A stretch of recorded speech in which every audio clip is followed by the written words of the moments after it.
السلام علیکم هلی ټول افغانانو پښتنو خويندو ورونو ته زه به په 3 ورځې اوربن وانم غږیږم د طالبانو چې د اختر دپاره کړی ورکوټي اختر دپاره او اصلي ګیم به هم درته ویم چې په افغانستان کې دا موجوده ګیم دا موجوده جنگ دا یوازې آیسای شروع کړی که د دې شاته سی ای ولاړه ده خو زه په ټولو افغانانو دا غږ کوم چې زما دا ویډیو څومره شیر کوئ شیر یې کوئ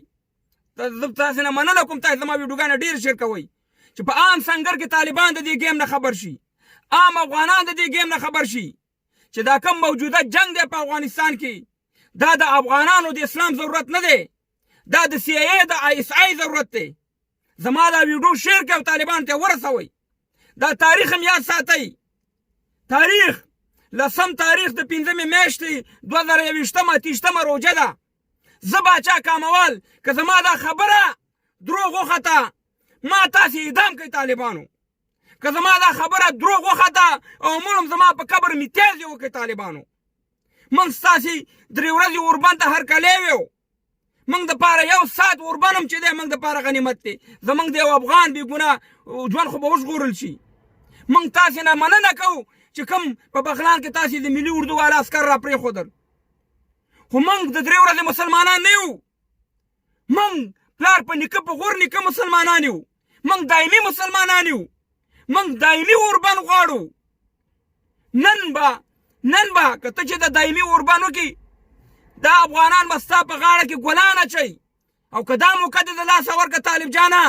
دا افغانان به بیا تا په کاڼو ولي دا افغانان به بیا تا پسې بد رد وایي لکه څنګه مجاهدینو چې د روسانو په خلاف د دغه قرباني ورکړه نن هر سړی مجاهد ته بد رد وایي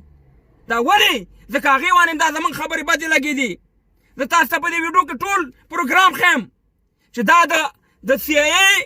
او د آی اس آی مشترکه جنگ دی په افغانستان کې روان دی دا د افغان پښتون د وجلو جنگ دی دا د اسلام د بدنامولو جنگ دی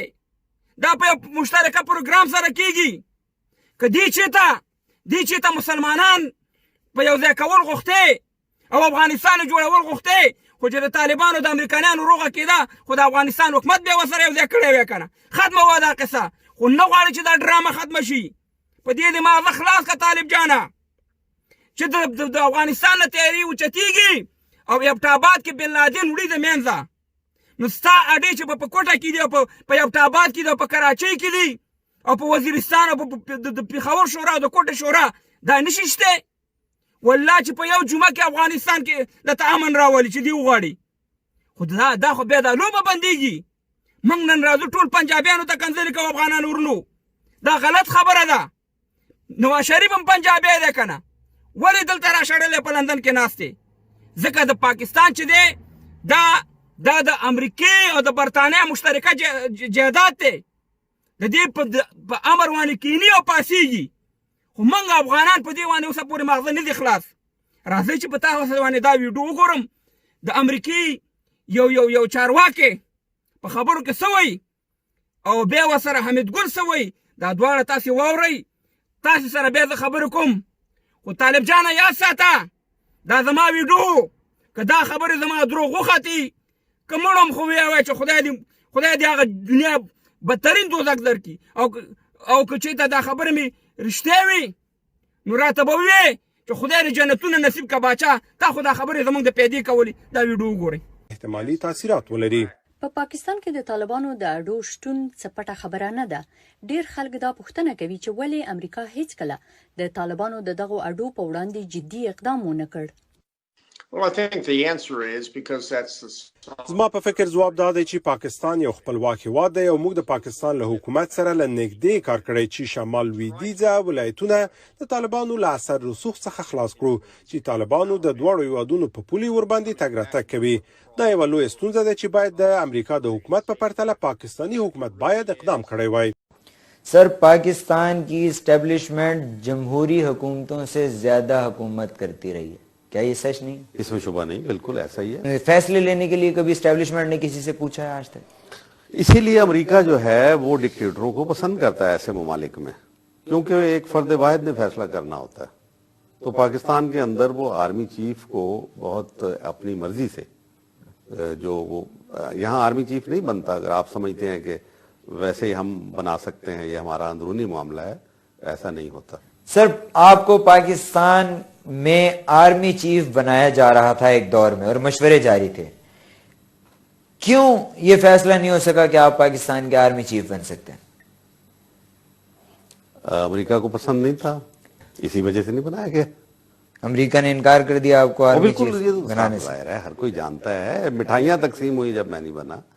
Indian embassies के अंदर मिठाइयां तकसीम हुई, लोग गवाह हैं, लिखा लोगों ने इसके ऊपर, मैंने नहीं लिखा। हिकमत यार ने भी कुछ लिखा था।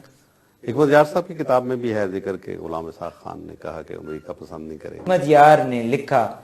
कि उन्होंने गुलाम इसाक खान को यह कहा था कि जनरल हमीद गुल को पाकिस्तान का आर्मी चीफ बना दिया जाए। उनकी किताब में पढ़ी है ना, हिकमत यार साहब की किताब है, वो पढ़ लें आप, उसमें लिखा हुआ है। मतलब है गुलाम इसाक खान का जवाब पढ़ लें कि भाई बात तो तुम बहुत अच्छी कर रहे हो, लेकिन अमेरिका कभी इसके ऊपर राजी नहीं होगा। तो ये आपको एक अक्कासी करता है हमारी मजबूरियों की कि हम कितने मजबूर हैं। यानी हमारी आजादी जो है वो बिल्कुल बराए नाम है, हमें मुल्क दिया गया लेकिन हमें आजादी तो नहीं। هم کته چې د امریکای یو چارواکي وایي چې موږ په پاکستان حمله ځکه نه کوو چې پاکستان یو آزاد ملک دی. نو زه د دې امریکایي چارواکي نه دا پوښتنه کوم چې دا د طالبان حکومت آزاد ملک نه و، آزاد هیواد نه و چې په 2001 کې دې حملې پې کولې، او چې ته چې دا وې چې پاکستان آزاد ملک دی، نو دا حمید ګل ولې وایي په دې اردو کې چې موږ له ازادي نه ده راکړې، موږ ته ملک راکړې. زموږ د فوج مشر چې ټاکل کېږي د دې منظوري د امریکې نه راځي افغانانو ورنو. او د خدای په لحاظ تاسې ته خو نه بل پیغمبر راځي او نه د بل قرآن راځي. په دې خبرو کېدای شي ما ته مشکل پیښ شي، په دې خبرو کېدای شي زما ژوند ته مشکل پیښ شي، خو زما ژوند د افغانانو نه قربان، د افغانستان نه قربان. خو زه تاسې ته حقیقتونه دمه، دا جنگ د آیسای او د سی ای مشترکه جنگ دی په افغانستان کې، بل یو خبره پکې نشته. دا د کفر ضرورت دی، دا د اسلام د بربادولو جنگ دی، دا د ګیرې د بیزته کولو جنگ دی، دا د پټکي د بیزته کولو جنگ دی، دا د جهاد د بیزته کولو جنگ دی. طالب جان را وګرځه، افغانان د ته هرکلی وایي، تا ته به یې لاسونه داسې نیولي او غاړې باسي به دي. قسم درته خورم چې زما پر زړه دا ارمان دی چې کومه به هغه ورځ وي چې په افغانستان کې امن سوله راشي، زه د هوایي میدان باندې د کابل کوشم، زما نه د ټولو افغانانو دا دغه دی چې په یو لاس کې مې ملي اردو والا وي، په بل لاس کې به مې طالب جاني او د ځان ته رانږدې کړم. که بل مې یو مقصد وي، د هېڅ چا سره تړاو نه لرم، بلکل سپینې خبرې درته کوم. کېدای شي زما دا سپینې خبرې په تا بدې ولګي. دا خلک که چېرته زموږ وطن کې امن غوښتی، نو دا د یوې جمعې کار و، د دې نه ستنه نه خطا کېږي. نو ته ماته وایه چې په پاکستان کې دا کمې مدرسونه چې خلک راځي، دا دې ته معلومات نه چې کوم ځای نه راځي، هر شی ورته معلوم دی. اوس هم په د امریکایانو اډې په پاکستان کې موجود دي، بلیک واټر یې موجود دي. ای طالب جانا، ما ځان تباه کوه، ما تباه کوه، ما د سی ای اړه خوشحاله وه، ما د آی سای اړه خوشحاله وه. خدای ته وګوره، را وګرځه، افغانانو سره دایمي سوله وکړه. په الله سپارم دا ویډیو شیر کړئ د ثواب په نیت. که زما خبره دروغ وه بیا به معلومات وشي، وخت به دا انشاءالله تاسو ته وښیي چې دا یوه خبره د کاڼي کرښه ده. انشاءالله په الله سپارم دا ویډیو د ثواب په نیت شیر کړئ.